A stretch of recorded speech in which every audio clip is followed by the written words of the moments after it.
My husband wanted a divorce until he lost his job.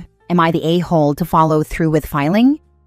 My husband, 34 male, and I, 38 female, have been married for 6 years and together for 9. Like most couples, we've had our ups and downs, but the biggest ongoing issue in our marriage has been the way he speaks to me. Words may not leave physical bruises, but over time, the constant disrespect chips away at a person, and that's exactly what has happened to me. A year ago, I gave birth to our son. It was a huge adjustment for me, navigating postpartum recovery, caring for a newborn, balancing work, and raising my 4 children, 3 of whom are still minors. I was only 10 months postpartum when my husband started calling me fat and lazy. According to him, all I did was take care of the baby and go to work. I was still carrying baby weight, exhausted from juggling multiple responsibilities, and working a full 40-hour week. His words cut deeply, especially because he showed no empathy for everything I was shouldering. Things escalated on my birthday. Instead of celebrating, he demanded that I not leave the house that day, or he would divorce me. Ironically, I had to take my daughter to an appointment at UCLA for her teeth that morning. It wasn't even about me, just parenting responsibilities. When I came back, he didn't acknowledge me at all. He didn't say happy birthday, didn't look at me, and instead shut himself in his game room. That night, he slept in there, and he hasn't come back to our bed since. It's been 2 months. During that time, he started telling everyone he was divorcing me. He even went so far as to consult an attorney before he ever said a word to me about it. To others, he painted me as undesirable. He told me I wasn't the prize, that I was pushing 40 with 4 kids, 3 still minors, and therefore lucky that he even stayed as long as he did. According to him, he is the real prize. In his prime, making good money, and convinced that any woman would love to be in my shoes and take care of his kids. To add insult to injury, he invited his ex, the mother of one of his kids, into our home while I was out, showing me just how little respect he had left for our marriage. Fast forward to recently, he lost his job. Suddenly his attitude shifted. The man who had been tearing me down and making it clear he wanted a divorce was now being polite, talking nicer, and acting like he wanted to make things work.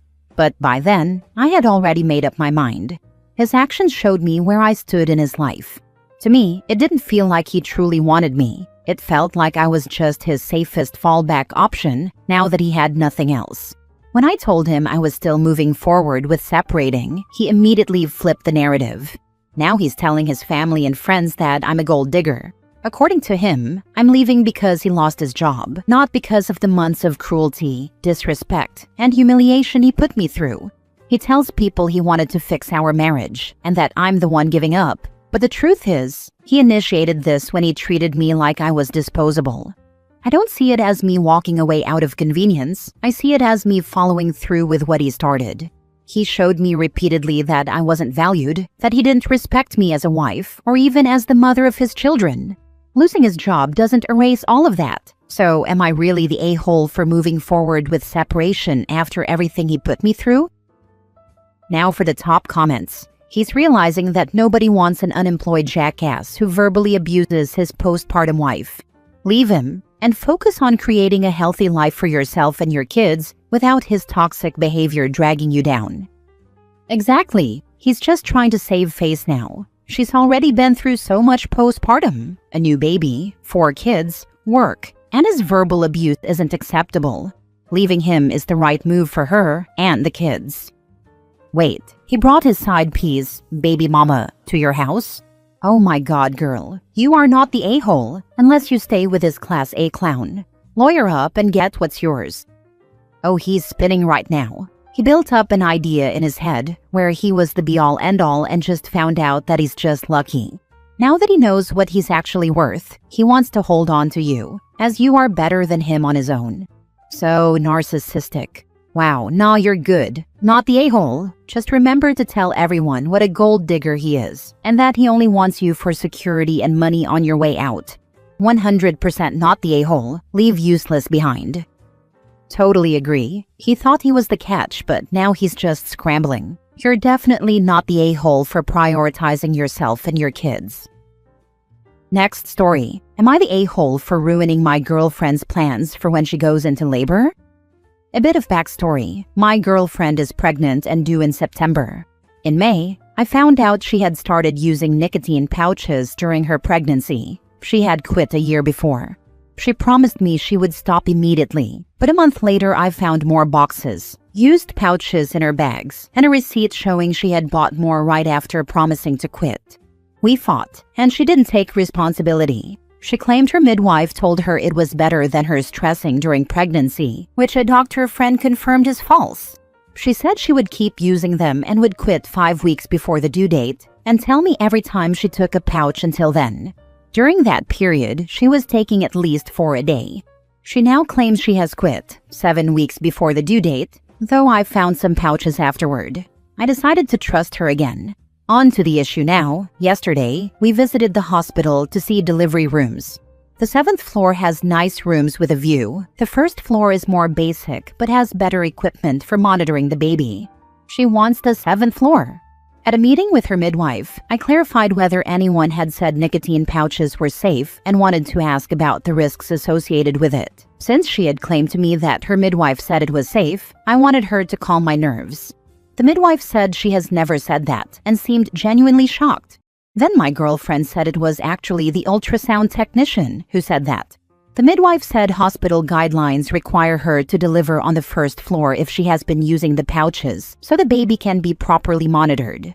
The more specialized equipment for monitoring babies that are at risk is on the 1st floor. I agree, the baby's safety must come first. After this, my girlfriend started crying and blamed me, saying I ruined her birth plans. Of course, I didn't know that hospital protocol says she needs to deliver on the 1st floor if this is the case, so it's not like I did it on purpose. Also, knowing what I know now, I'd also prefer to have the baby there if it's safer. Anyway, my girlfriend is mad at me because I ruined her plans for delivering the baby. Am I the a-hole? Now for the comments before the mini update. Not the a-hole. It's not safe to use nicotine in any form during pregnancy, and she did. And she lied about it multiple times. She ruined her own birth plans with her selfishness. The baby isn't even here yet, and your girlfriend has already put her own wants and needs above the baby's safety numerous times. I hope you're seeing this. Additionally, nicotine during pregnancy can cause premature labor, low birth weights, and health complications for the baby. Yeah, she super brought this on herself. So not the a-hole, and whatever is needed for the baby is all that matters. Right? And even now she's still breathtakingly selfish. Crying because she lost her room with a view, when they're delivering the baby on the floor that is prepared to handle any emergencies that would be caused by her selfish actions and outright lies. Even the view is more important than the child's safety? Amazing. Not the a-hole. You didn't ruin her birth plans. She ruined her birth plans by taking an addictive substance that put the baby at risk. Really shocking that she would rather have a nice view than ensure her baby is safe. She's completely irresponsible. Also, what the hell in the first place? Who is concerned with a view from their hospital room right after giving birth? Especially when weighed against better care for the baby. Some clarification and update. I see a lot of people mentioning nicotine patches, but what my girlfriend was using were nicotine pouches, snus. These aren't just for quitting smoking, though some use them that way. She's not a smoker. Nicotine pouches are very popular in Scandinavia. They're small pouches you place between the lip and gums, and they deliver very high doses of nicotine. They give a mix of pleasurable and painful sensation and can be extremely addictive. If you're unfamiliar, Google snooze to see what I mean. Here's the situation. She's been ignoring my texts and still hasn't come home. She's angry with me. I went to where she's staying now and managed to have a short conversation with her before she slammed the door in front of my face. She said things like, "I know what I did was not great," referring to using the pouches. "The baby is fine. I already quit," which she can't actually know. She used them for at least 5 to 6 months during the pregnancy. You took my today's midwife meeting hostage and villainized me. But all I did was ask a single question after the midwife asked if I had any. I said, my girlfriend told me a midwife or doctor once said it was fine for her to keep using snus. Is that actually ethical to tell a pregnant woman? The midwife today said it sounded like BS, and she doubted anyone at the hospital would encourage nicotine pouch use in pregnancy. The truth is, I do feel like my girlfriend is acting like a villain here. As harsh as that sounds, she's harming our baby and dismissing the risks, while also lying to me. Some people suggested I should track down the midwife or doctor who supposedly told her it was fine. I asked my girlfriend for the name, but she claims she doesn't remember. Then I asked if she could at least check her texts or calendar for the date or time of that appointment. Appointments are always sent out by SMS. She says she never got a message and didn't put it in her calendar, which I just don't believe. I will try and dig around, also call the hospital to see if I can find the person myself and double-check her statement. Needless to say, she's showing zero accountability. And to the people saying I made the wrong choice getting this person pregnant, yeah, I actually agree. Up until this, she's been great. This whole snooze situation is a completely new side of her I hadn't seen before. Sure, there have been a few red flags in the past, but they weren't frequent and not the giant deal-breaker type. She can definitely be stubborn, though. If I wasn't expecting a baby with her, I'd honestly leave. The lying and putting her own needs above our kid is a huge deal-breaker for me. But right now I feel like leaving would also be doing a disservice to my son. She's already given him a less than optimal start to life. But if we split and become single parents right away, then I'm also contributing to a less stable future for him. So I'm stuck in this position of feeling betrayed and angry, while also feeling like I need to at least wait and see how she is after the baby's born before making any major decisions. Next story. Am I the a-hole for telling my dad I wouldn't talk to his wife or her kids again if they divorced or he died? My parents got divorced years ago. Dad was my primary parent and I, 17 male, saw mom on weekends. Then she moved to Florida without telling us, and we found out when I went to her place and someone else was living there. She didn't leave a forwarding address or anything, and when Dad called and texted her, she replied once, telling us to leave her alone. I was 12. The next year, my dad married his girlfriend of 3 years, and they bought a house together. All of us moved in, including her 3 kids. I was fine with that, but it wasn't like I was suddenly, a new mom or a stepmom. I know legally that's what she would be described as, but to me she was just Dad's wife. Her kids were Dad's stepkids, his wife's kids. I'm okay with them, but not close, and I don't feel anything toward them. I don't try to spend time with them unless Dad makes me. That's something that bothers Dad. He wanted me to willingly spend time with them and bond with them, and he was hoping I'd offer to babysit occasionally without being asked. He told me I should, and I told him don't call the kids my siblings and then we'll talk. That led to us discussing it, and he was annoyed I had that view of them. I explained that's just always how I saw it, the same way his wife is his wife and not my new mom or parent. He mentioned how important it would be for us to have each other in the future, and I told him if he gets divorced or dies, I wouldn't talk to his wife or her kids again. He didn't expect me to say that and kept asking, "Really? Really?" And I was like, yeah. I said I wouldn't see a reason to keep in touch, and I only have anything to do with them now because of him. His wife heard me say the last parts, and she was like, "What the heck? How dare you?" Dad went to calm her down, but I could see he didn't know what to say to me. She said that was a crappy attitude to have. Am I the a-hole? Not the a-hole. Not a single bit of this has anything to do with you, your wants, or your feelings. It has to do with your dad wanting a happy family with his wife and a babysitter for the other kids. He wants his wife to be your mom because bio mom stinks. He wants you to love everyone because then he doesn't have to deal with it if you don't.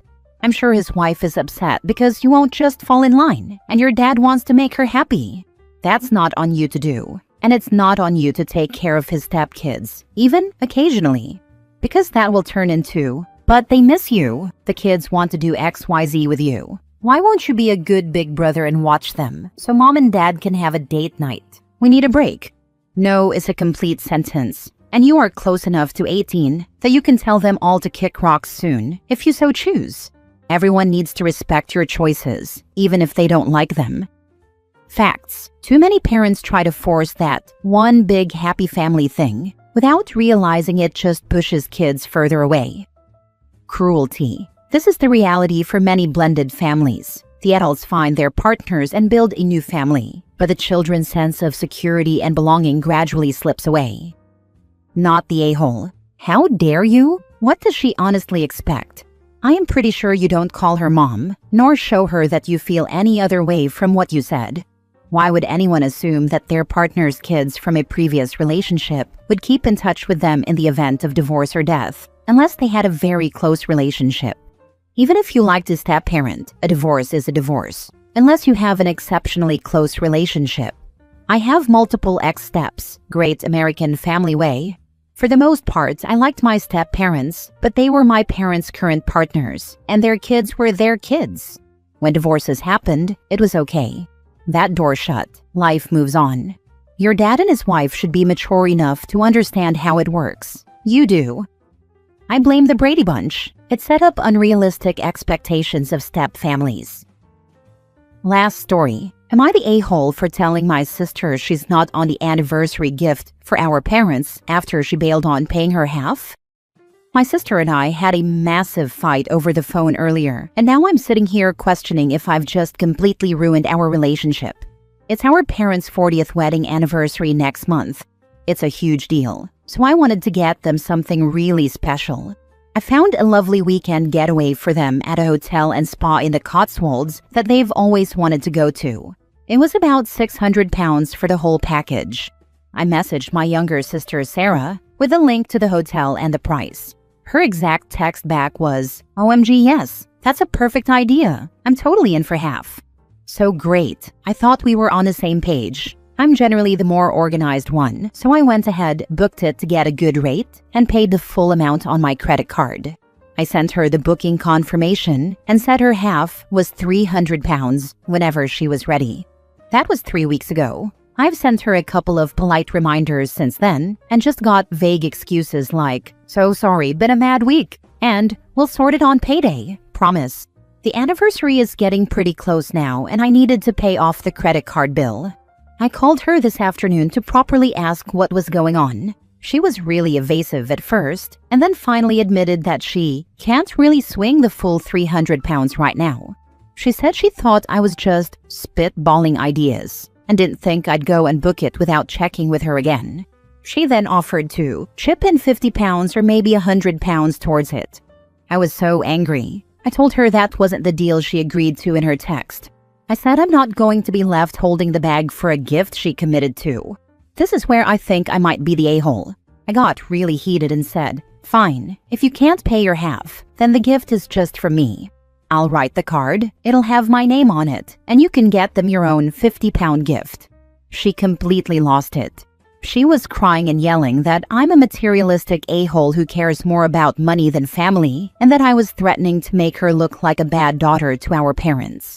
She said I always do this and wave my better job in her face.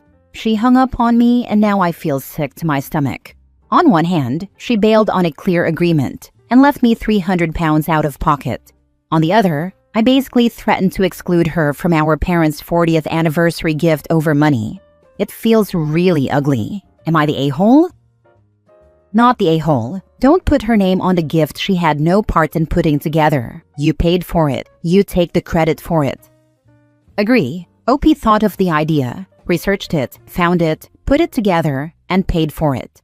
Sister did nothing. It isn't sister's gift to give, all or in part. Okay, I did this for years. Mom's 50th birthday. I bought decorations, decorated my house, bought cake, did food, lots of it, bought the gift. My sister turned up 10 minutes before, didn't contribute to anything. Christmases were the same for my mom and other dad, stepdad. It was constant, but every time they thanked both of us, as her name was always on everything. One Christmas, I couldn't find anything for our first dad. Asked if I could split hers and pay half. Her reaction was no. I never ever bought a present between us again. You are not the a-hole. Don't let yourself get taken advantage of or guilt-tripped. You sat and thought about what to get them, included her, did all of the hard work, and she can't be bothered to pay? Give the gift from you.